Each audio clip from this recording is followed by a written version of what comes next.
Bringing back hope to Spanish Town St. Catherine through culture. That's the aim of a foundation that's trying to restore unity to the city by educating youth about their heritage.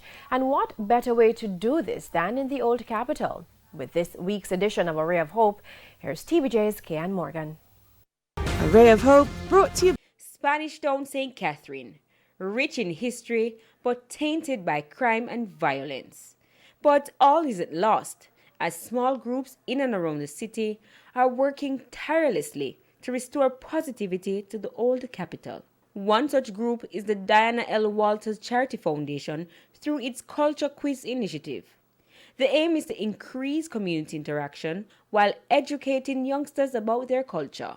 You find that the older persons would sometimes come up with stories like, remember when this used to happen, remember that used to happen, and younger persons would be lost because they really know what was happening. So you wanted to do something to incite that awareness about what happened before and why we are here now. The quiz, which mimics the TVJ School Challenge Quiz competition, targets youth between the ages of 13 to 21.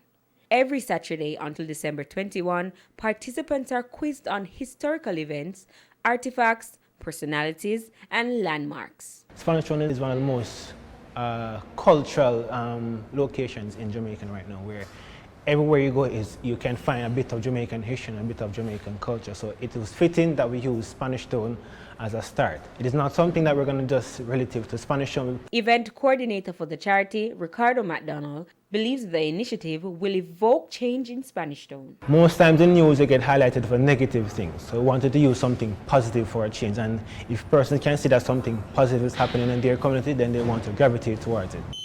But aside from gaining knowledge, the participants will be competing for the top prize of $250,000. A full tertiary scholarship will also be given to 5 members of the winning team. Persons are excited about the initiative. This has taken a lot of children off the street. It has given them an additional opportunity to do something different.